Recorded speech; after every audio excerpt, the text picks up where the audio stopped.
나 찬양하리.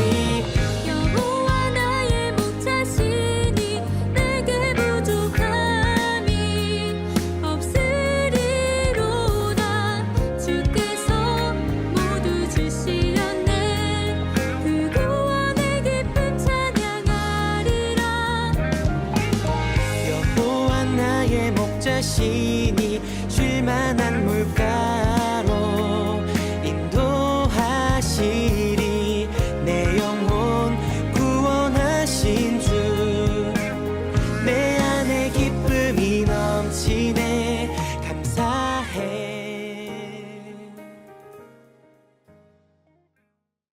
오늘 시편 23편 1절부터 6절까지 말씀을 같이 읽었습니다. 시편 23편 1절부터 6절까지 말씀, 우리가 잘 아는 말씀이고 여호와는 나의 목자시니 내게 부족함이 없으리로다.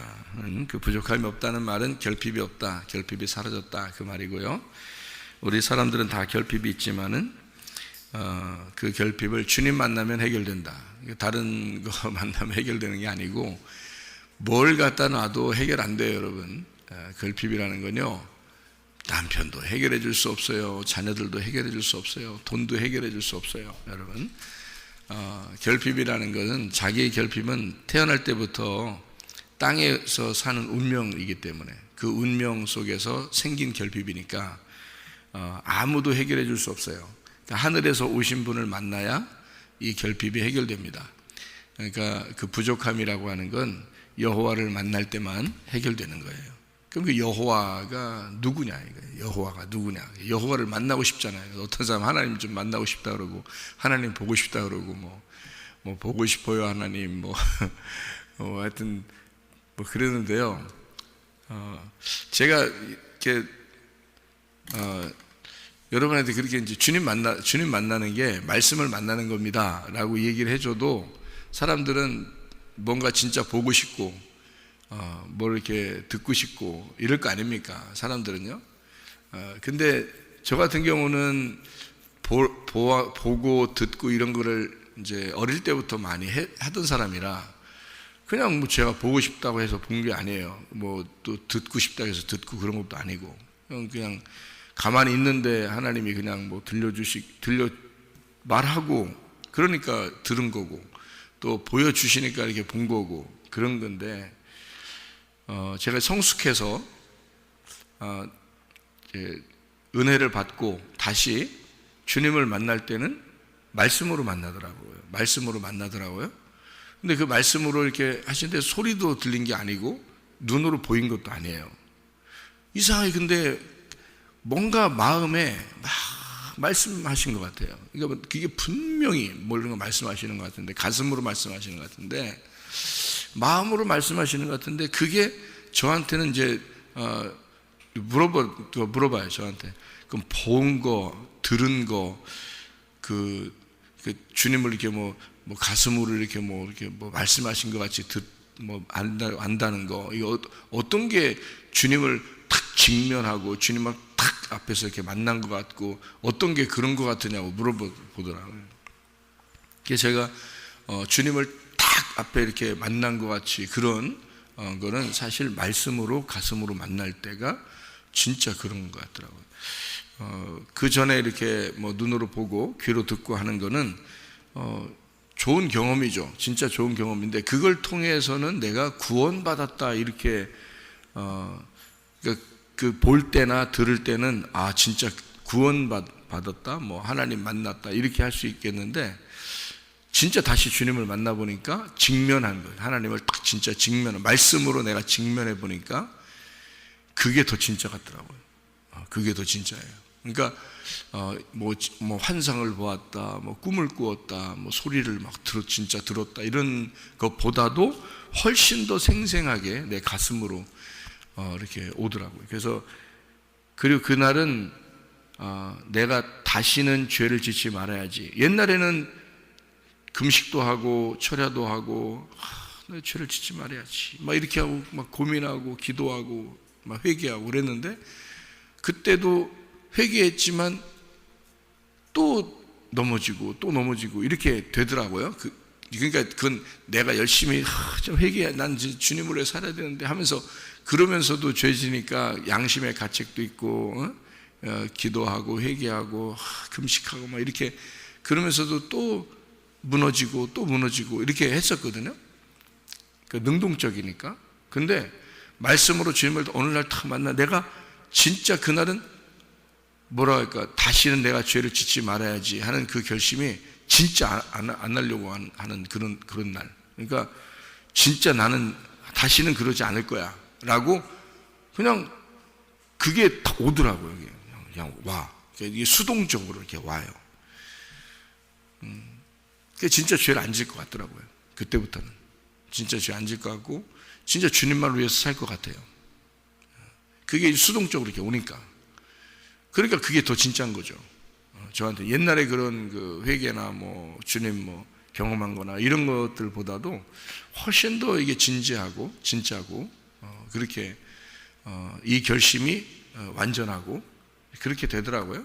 그래서 저는 이제 말씀으로 주님이 말씀으로 만난다, 말씀이시다 주님께서, 이런 게 이 전달된 그 말씀이 분명히 이게 있구나, 이 말씀으로 만난다는 게 이게 분명히 있구나라는 것을 제가 몸소 체험을 했어요. 그래서 여러분한테도 우리 교회 나오시는 분들은 그렇게 주님을 만나시라 이렇게 얘기를 자주 하는 편이에요. 그러니까 말씀으로 주님을 만나면 다릅니다. 자기가 무뎌서 영적 감각이 별로 무뎌가지고 그런 걸 경험을 못 해본 사람들은, 감각이 무뎌서 혹시 주님의 말씀으로 만나시는데 그냥 지나치면 어떡하지? 뭐 이런 걱정하는 사람들도 있어요. 그렇게 실제로 저한테 그렇게 말하고 물어보고 그래요. 그냥 지나치면 어떡하죠? 주님이 그냥 탁 직면했는데 자기가 감각이 없으니까, 영적 어떤 게 진짜 주님 만나는 건지 잘 모르니까 그냥 지나치면, 자기가 그냥 지나가면 어떡하죠? 절대 그럴 일은 없습니다. 왜 그러냐면 이 주님이 개인적으로 주님의 말씀으로 딱 만나시잖아요, 여러분을. 그러면 그 사람만큼만은 벗어날 수 없어요. 그 사람만큼은 무조건 알게 돼 있어요. 그 시간에 그 사람은 무조건 알게, 다른 사람들은 몰라도 그 사람만큼은 반드시 알게 돼 있어요. 그러니까 마치 모세가 40년 동안 광야에서 있었죠. 광야에 40년 동안 있으면서 이제 훈련을 받은 거죠, 주님 앞에. 그런데 그때는 하나님이 함께 하셨죠. 임마누엘 하셨습니다. 그런데 못 느꼈어요. 자기가 느낌이 없죠. 하나님이 나와 함께 하신다는 사실이 못 느껴져요. 근데 그거를 40년을 지냈어요. 40년을 전혀 느낌이 없어요. 근데 어느 날 40년 만에 딱 40년이 딱 되니까 하나님이 모세를 만나야 되겠다 하고 하나님이 결정하는 그 시간, 타이밍이 정확하게 맞춰진 그 시간이 됐어요. 그때 이제 떨기나무에다가 이제 불을 탁 붙여가지고 기다리고 있는 거예요. 그때는 모세가 오게 돼 있어요. 찾아오게 돼 있다고. 그러니까 떨기나무에 불을 딱 붙여놓으면 모세가 이렇게 오게 돼 있어요, 그쪽으로. 그러니까 뭐 혹시 느낌이 없어서, 자기가 감각이 없어서 뭐 지나치거나 뭐 이렇게 할 수가 없어요. 떨기나무에다 불을 딱 붙여놨으면 오게 돼 있는 거예요. 그거는 그 날이 이제 40년을 딱 찬 그 날이에요.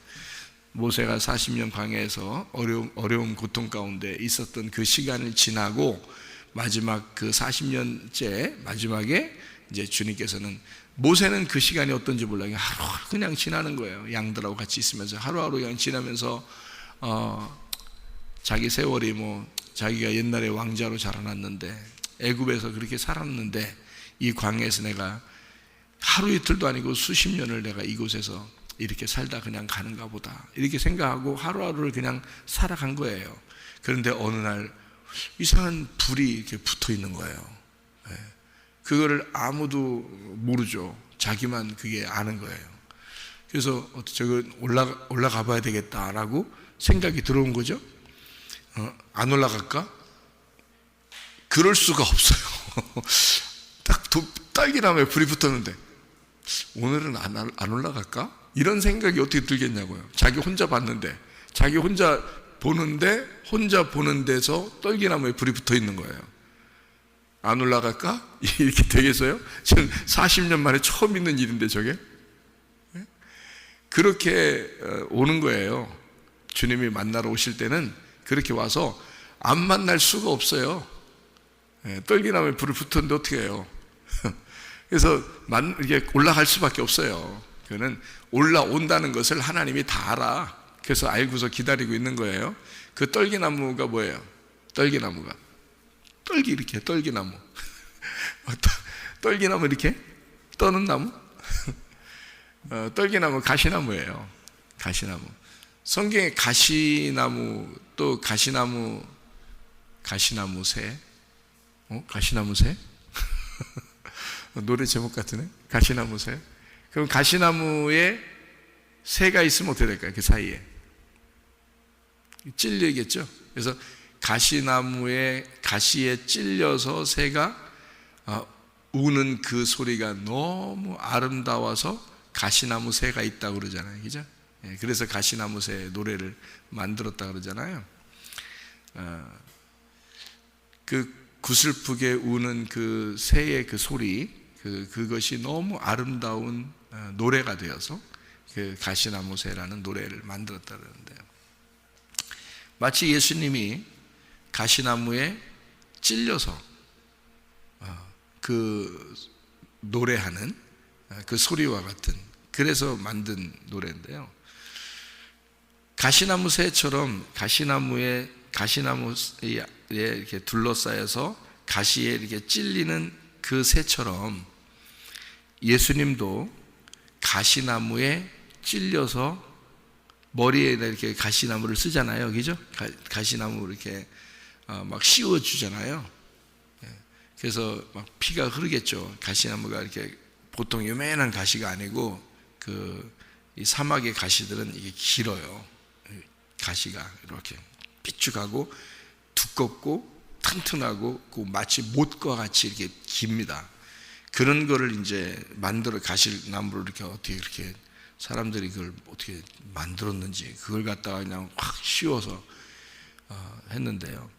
그 가시라고 이렇게 성경에 나올 때는요, 가시나무라고 하는 것이 성경에 나올 때는 그게 핍박, 고통 뭐 이런 걸 의미할 때 가시나무라고 이렇게 나오거든요. 핍박, 고통. 그래서 예수님이 가시나무에 찔려, 그러니까 머리가 이제 가시나무 이 관을 쓰셔서 찔렸어요. 그 가시나무 관을 쓰신 이 관이 사람들이 볼 때는 그거를 씌우면서 이 저주받은, 이 핍박받는, 내가 이 일을 더 고통스럽게 만들어야지 하면서 가시나무를 씌웠겠지만, 우리들이 지금 예수님의 그 가시면류관을 우리가 지금 본다면, 그죠? 우리가 지금 그 가시면류관을 보고 있다면 어떤 마음이 들까요? 저주받은, 고통스러운, 핍박받는 이런 것으로 보일까요? 아니면 영광의 면류관으로 보일까요? 영광의 면류관으로 보이죠. 왜냐하면 그분의 그 죽음이 곧 영광이 됐으니까요. 그죠? 그러니까 그분이 죽지 않았으면 부활이 없는 거죠. 그렇게 죽으심으로, 고통받고 핍박받고 죽으심으로 다시 살아나는 주님을 우리가 믿고 있는 거예요. 부활하신 그 주님을 믿고 있으니까 가시면류관, 다시 말하면 그의 죽음은 곧 부활이고 그의 가시면류관은 우리에게 영광의 면류관이 되는 거죠. 무슨 말인지 이해가 되시죠? 그래서 노아 방주도 방주 자체가 사실 어떻게 보면 무덤과 같아요. 무덤과 같이 안식하고 죽으러 들어가는 무덤과 같은 장소예요. 노아 방주가. 그리고 1, 2, 3층으로 돼서 3층에만 창문이 있어요. 그러니까 노아 방주를 1층으로 들어갑니다. 어둠으로 들어가요. 그 다음에 위로 올라가면서 3층, 그러니까 사람이 위로 올라가는 1, 2, 3층으로 올라가서 3층에서 창문을 이제 밖을 쳐다보게 되는 그런 게 이제 3층이거든요. 그러니까 3층에만 빛이 내려와요. 그러니까 3층에만 말씀을 깨닫게 된단 말이죠. 그래서 1층 어둡고 2층 어둡고 3층에 올라가면 말씀을 깨닫게 되는 거예요. 그게 1, 2, 3층으로 노아 방주를 지은 거예요. 그게 마치 무덤과 같은 이 관, 우리의 그 죽으면 들어가는 관처럼 생겼단 말이에요. 딱 네모 상자 딱 해가지고 들어가는 관처럼 생겼어요. 그러니까 우리는 죽음으로 들어가지만 사실 알고 보면 관처럼 생긴 그 무덤 안으로 들어가지만 그 속에 들어가서는 어떤 게 있겠어요? 노아 방주 안에 들어갔으니까. 예, 그게 안식을 누리는 장소가 된단 말이죠. 그죠? 그러니까 가시면류관처럼 죽임을 당하는데 알고 보니까 그게 영광의 면류관이더라. 무슨 말인지 이해가 되시죠? 그러니까 죽고자 하는 자는 살더라 그거죠. 고통 없는 영광은 없다, 이런 말도 있죠. 그것처럼 무덤 안에 들어갔는데, 우리는 노아 방주 안에 무덤처럼 들어갔는데, 죽으러 들어갔는데 거기에 타보니까 우리를 살리는 방주더라, 우리를 안식을 주는 그런 방주가 되었다, 이런 얘기가 되는 거죠. 방주가 그렇게 생겼죠, 그죠? 모세가 갈대 상자에 아기가 태어나서, 모세 아기가 태어났을 때 갈대 상자에 넣어서 이렇게 나일 강가에다 띄우잖아요.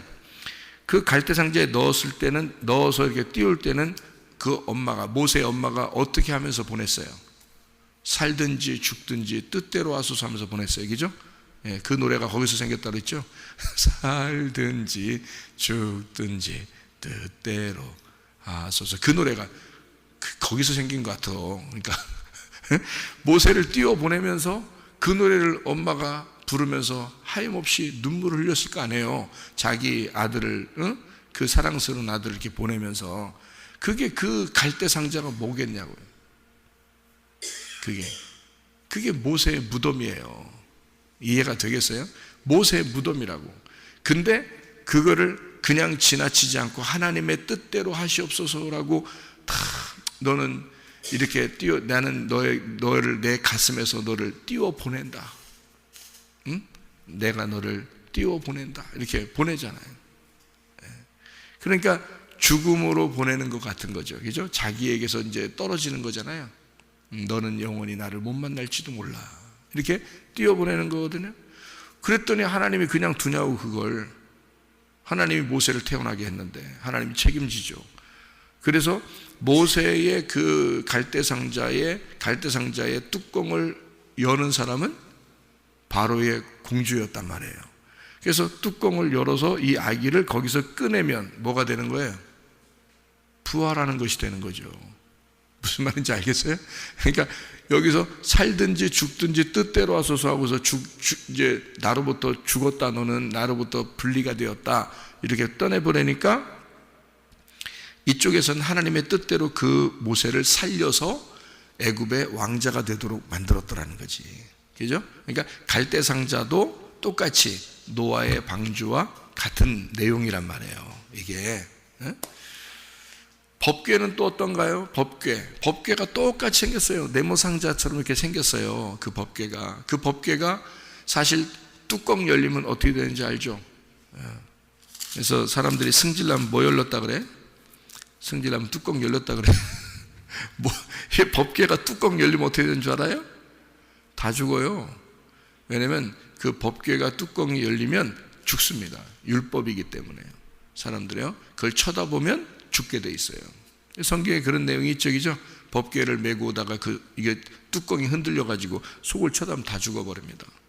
그런데요, 이 법궤의 뚜껑이 딱 닫히면 뭐가 되는 거예요? 예, 관이 되는 거예요. 관, 무덤이 되는 거예요. 그러니까 이게 딱 법궤처럼 이렇게 딱 돼 있는 상자가 뚜껑이 딱 닫히면 이게요, 이게 하나의 관처럼 딱 보이잖아요. 그 뚜껑이라는 게 속죄소예요. 이게 속죄소, 시은좌라 그래요.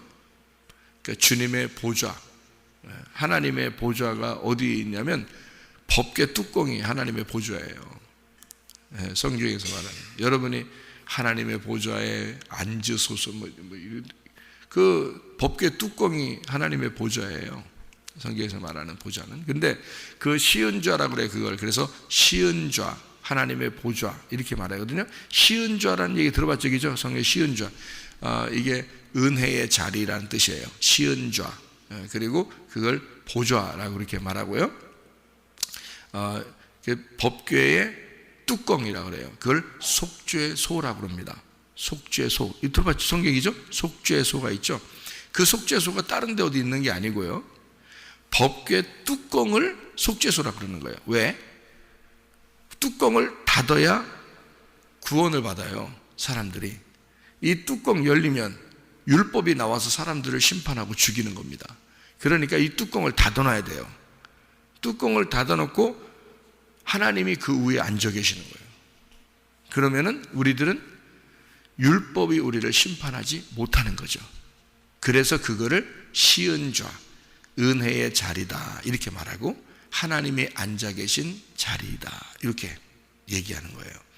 그것을 속죄소, 죄를 속하는 장소다 이렇게 해서 법궤 뚜껑에서 죄를 속하는 거예요. 여러분, 그게 속죄소예요. 그러니까 여러분은 법궤를 그냥 법궤 이렇게만 알지, 사람들이요 이게 속죄소가 뭔지, 시은좌가 뭔지, 보좌가 뭔지 잘 몰라요. 사람들이요 그냥 법궤, 그럼 법궤 이렇게만 알단 말이에요. 그래서 이게 뚜껑이 닫히면 이게 은혜를 우리에게 베푸는 거예요. 이게 무슨 말이냐면, 뚜껑이 열리면 율법이 우리를 심판해 죽음을 얘기하는 거예요. 그러니까 뚜껑이 열려서 우리가 죽고 그 뚜껑을 닫아서 은혜를 베푼다 이런 뜻이에요. 그게 그러니까 그 법궤의 뚜껑이 닫혔다라는 말은, 이게 뚜껑을 닫아놨다라고 하는 것은 하나님의 말씀이 법궤거든요. 그렇죠? 하나님 말씀이 법궤예요. 그것을 주관하시는 분이 하나님이시고요. 그래서 하나님이 거기에 계시는 겁니다. 법궤에. 그러면 그 법궤가 하나님의 말씀이에요. 그 하나님의 말씀을, 법궤를 여호와의, 만군의 여호와의 이름이라고도 그래요. 그게 사무엘하 6장 2절에 나와 있는 얘기죠. 만군의 여호와의 이름이라. 그래서 그 법궤라 그래요. 그래서 예수 이름, 그 여호와의 이름이 예수 이름이니까 예수의 이름으로 귀신아 나가라. 그러면 귀신이 떠나가는 겁니다. 왜? 그 법궤가 나간 거란 말이에요. 법궤라는 말씀이 예수님이 나갔기 때문에 그걸 맞고 귀신이 떠나가는 거예요.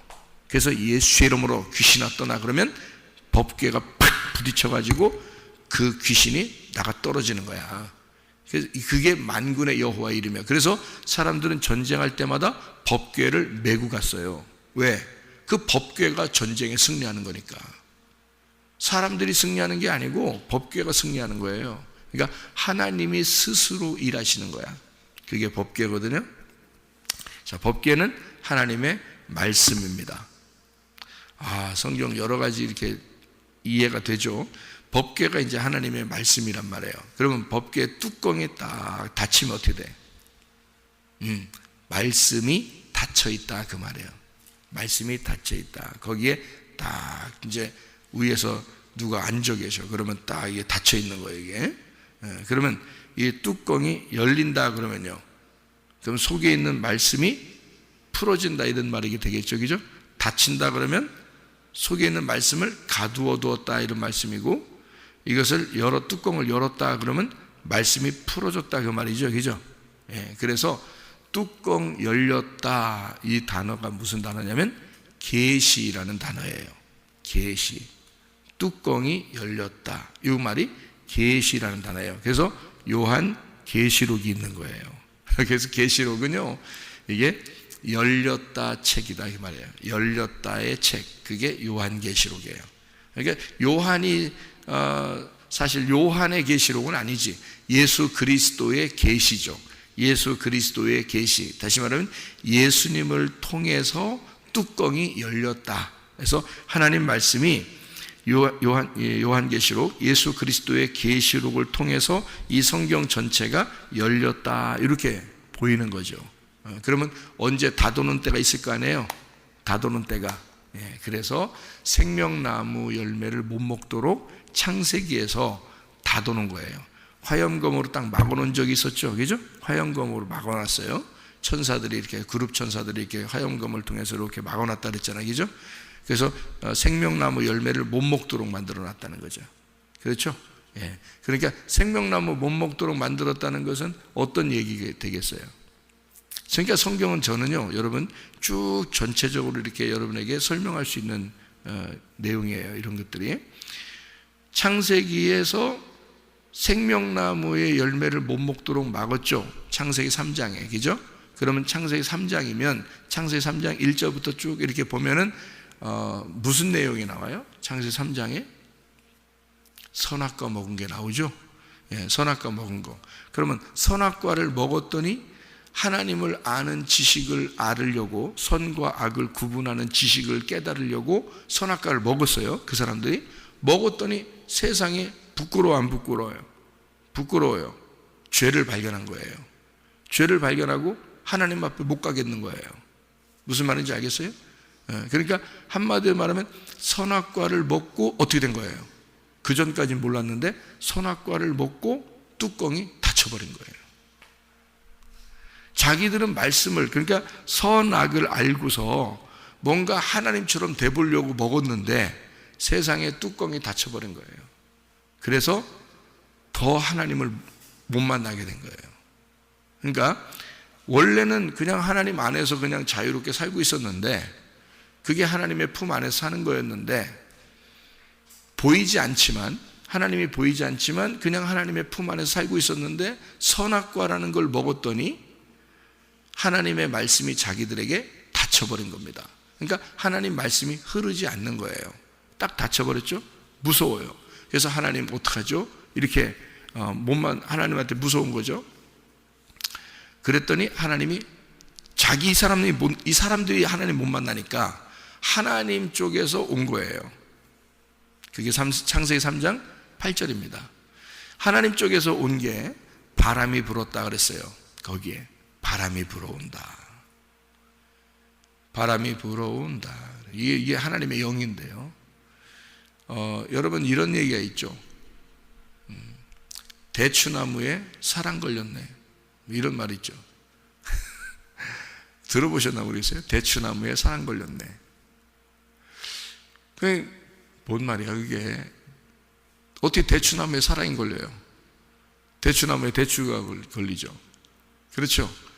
근데 대추나무에 사랑 걸렸네. 이게 어떤 표현이죠?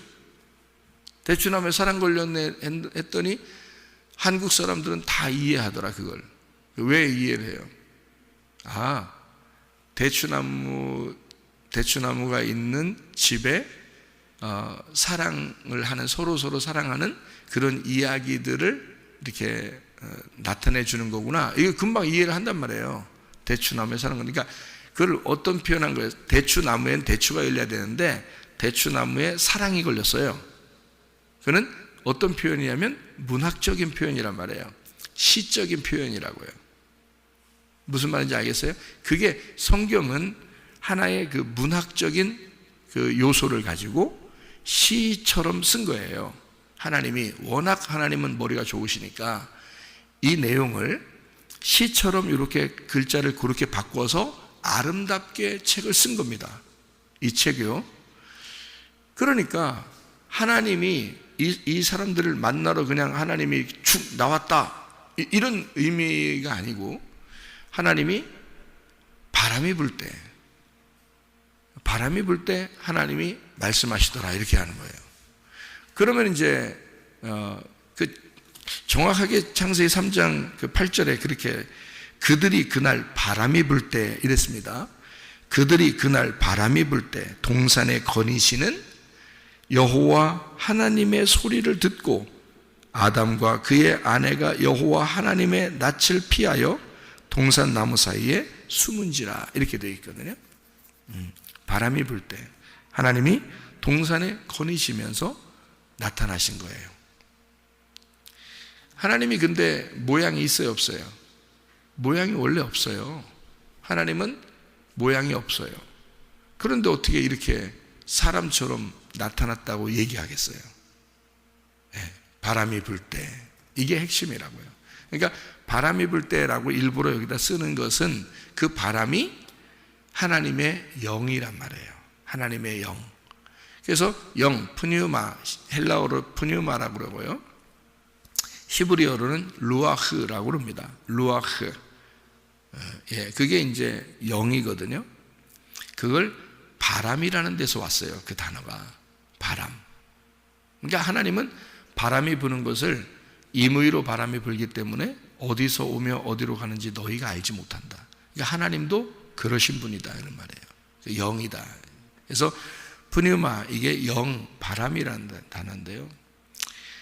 창세기 2장 7절에 인간을 만들 때 먼지와 같은 인간들을 이렇게 조성하셔서 생기를 불어넣어 줍니다. 거기에서는 생기가 하나님의 영이었던 거예요. 하나님의 영. 그러니까 생기를 불어넣어 주면서 하나님이 그 사람을 만든 거예요. 그러니까 그 생기, 하나님으로부터 나오는 생기가 그게 바람이고요. 그게 영이라는 말이에요. 그러니까 하나님의 영을 그렇게 표현한 거예요. 생기, 이렇게 표현한 겁니다. 그리고 다른 쪽에서는 바람이라 이렇게 표현한 거예요. 같은 단어인데 또 다른 쪽에서는 영이라고 표현한 거예요. 같은 단어, 다 루아흐라는 단어를 쓴 거예요. 영이라는 단어를. 그러니까 우리는 문학적으로 이 책을 루아흐라는 영이라는 단어를 한쪽에서는 생기라고, 한쪽에서는 바람이라고, 한쪽에서는 영이라고 썼구나. 이렇게 이제 이해하게 되면 하나님을 좀 더 자세하게 설명을 할 수가 있겠죠, 그죠? 그런 게 그렇게 되는 거예요. 하나님 원래 모양이 없으니까, 우리가 하나님 볼 수가 없으니까 이해가 되겠죠, 무슨 말인가? 그것처럼 이렇게 성경은 이렇게 그 문학적인 어떤 표현을 통해서 우리에게 다가오시는 거거든요. 그러니까 법궤 이 자체를 만들었을 때도 뚜껑이 닫혔다 또는 뚜껑을 연다 이렇게 되는데요. 우리가 일부러 뚜껑이 열려서 우리를 보게 되면 우리는 죽습니다. 그런데 누군가가 그 무덤 안에서 죽으면, 그리고 이 무덤 문을 깨뜨리고 완전히 부활하신다면 법궤는 다 열려버리는 거예요. 그거를 성경에서는 계시록이라고 그렇게 말한 거예요. 그래서 이게 열렸다는 책이다 이렇게 말한 거고, 창세기는 어떤 책이냐? 우리가 보통 책을 쓰면 사람들이요, 서론, 본론, 결론으로 책 씁니다. 그죠? 성경은 어떻게 되면 창세기부터 요한계시록까지 돼 있어요. 그러면 여러분이 언뜻 생각할 때는 창세기가 여는 책이고, 그 다음에 마지막 요한계시록인 딱 이렇게 결론 부분으로 닫아놔서 열고 마지막 다 쓰고서 요한계시록으로 딱 닫아놨다 이렇게 생각한다고요. 근데 하늘나라의 생각은 우리 땅의 생각하고 반대라고 그랬죠. 그죠? 창세기가 닫아놓는 책이고요, 요한계시록이 열어놓는 책이에요. 왜 그러면 계시록이라는 계시라는 단어가 연다라는 단어거든요. 덮개를 연다라는 단어예요. 그 단어가. 그러면 창세기는 뭐냐면 세상을 창조해서 시작하는 거거든요. 그럼 왜 창세기를 시작해서 요한계시록까지 쭉 이 성경책이 이렇게 두껍게 있느냐, 그 말은 처음에 선악과를 먹고 하나님과 관계가 닫혔어요. 하나님과 관계가 닫혔다고요. 이게 닫혔기 때문에 누군가가 와서 문을 열어주려고 오신 분이 예수님인 거예요. 그러니까 문이 닫혀서 문을 열어주려고 오신 분이 예수님이고, 우리에게는 그 문이 다 열렸다 해서 계시록이 되는 거예요. 그러니까 우리 사람들이 책을 쓰는 내용하고 다르죠. 사람들이 책을 쓰면은 처음에는 이렇게 서론 부분을 이렇게 쓰다가 잘 모르겠어 무슨 내용인지, 그러다가 이제 뭐 결론 부분으로 이제 쭉 책을 써나가잖아요. 근데 그래서 딱 마지막으로 딱 끝낸다고요. 근데 이 성경책은요, 처음에 이 창세기 시작을 해서 딱 닫아놓는다고요. 그러니까 너희들이 율법적으로 이게 선악과를 먹고 닫혔어. 그래서 이게 닫아 있어서 누군가가 이 문을, 우물의 문을 열어주지 않으면 우물물을 마실 수가 없도록 만들어 놓은 거예요. 그래서 예수님이 와가지고 이 우물물을 열어주는 거예요. 그래서 야곱도 라헬과 레아를 이렇게 만나러 갔을 때 거기서 목자가 오면 이 우물을 열고 물을 마시게 할 것입니다 했는데, 야곱이 문을 열어주고 그 물을 마시게 하잖아요. 그 야곱이 문을 여는 자였기 때문에 그런 거예요. 그러니까 그 성경은 다 그렇게 돼 있는 거예요.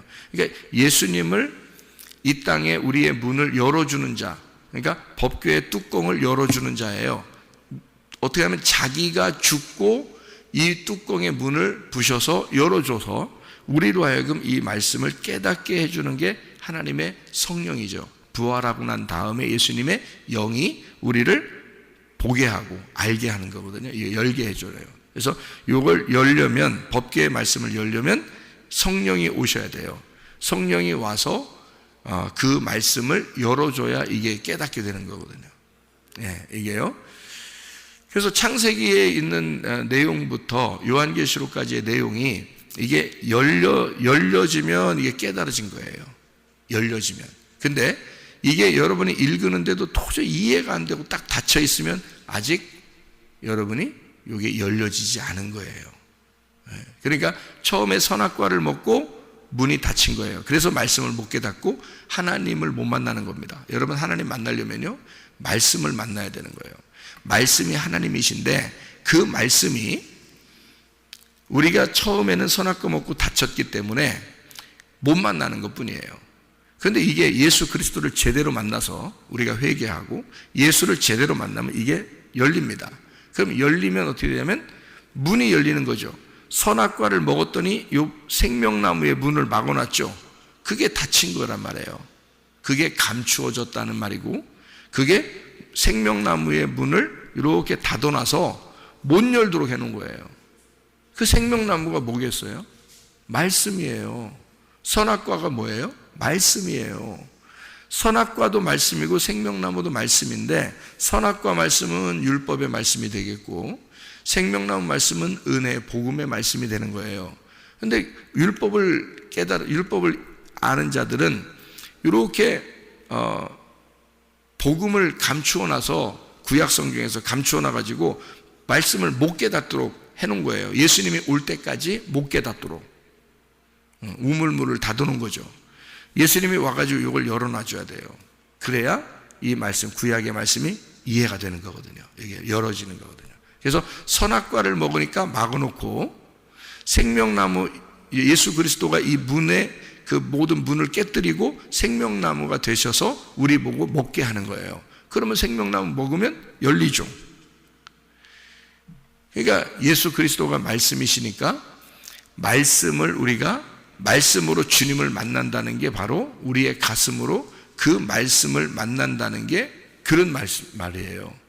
제가 한 말씀 드리고 마치죠. 성경은 문학책이라고 그랬죠. 그죠? 문학책처럼 이렇게 아름답게 써놓은 거예요. 글자가. 근데 제가 여러분에게 한번 설명해 볼게요. 천지창조의 그림을 보면, 천지창조의 그림을 보면 어때요? 하나님하고 인간하고 이렇게 손을 이렇게, 하나님하고 인간하고 손을 이렇게 마주 보고 이렇게 하고 있죠, 그죠? 이렇게 마주대고 있죠. 그런데 만날 듯 말 듯 이렇게 하고 있어요. 근데 하나님이 노인처럼 이렇게 만들어놨어요. 하나님을, 그림을. 이렇게 손 내밉니다. 사람도 이렇게 손을 이렇게 내밀어요. 이렇게 손가락을 내밀어요. 그러면 그 그림이 진짜 하나님이 손가락이 있어서 우리하고 야 손가락 좀 서로 만나보자 하면서 이렇게 대고 이럴까요? 그런 그림일까요? 아니에요. 그런 그림이 아니고, 하나님이 손가락을 이렇게 내밀고 인간이 손가락을 이렇게 내밀었다는 건요, 하나님과 우리 인간의 만남이에요. 근데 뭘 만나는 거겠어요? 뭐와 뭐의 만남을 얘기하겠어요?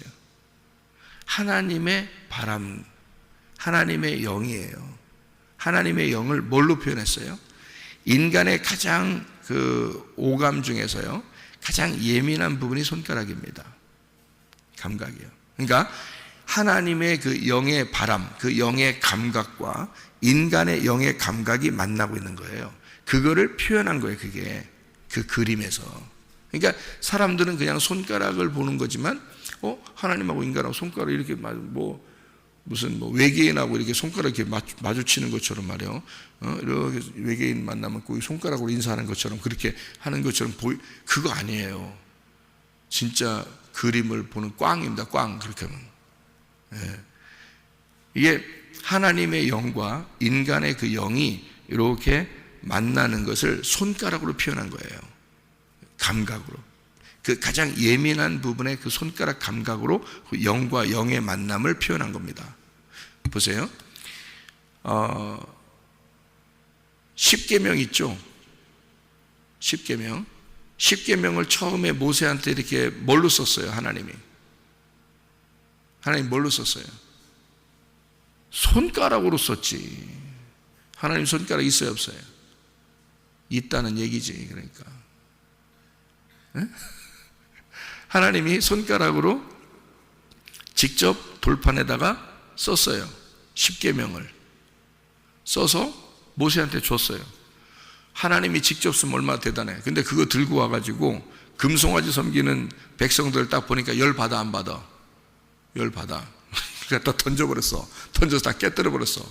하나님이 야 내가 힘들게 썼는데도 왜 깨뜨려버리냐, 그렇게 말하지 않았어요. 하나님의 심정을 가지고 깨뜨려버린 겁니다. 모세가요. 깨뜨려버리고 모세한테 이제 하나님이 그래요. 야 내가 썼는데 그래도 그렇지 그걸 이렇게 던지면 어떡해. 네가 다시 깎아와. 이렇게 그래서 또 열심히 깎습니다. 아유, 안 던질 걸 이러면서 열심히 깎아가지고 들고서 왔단 말이에요. 그랬더니 하나님이 또 어떻게 해요?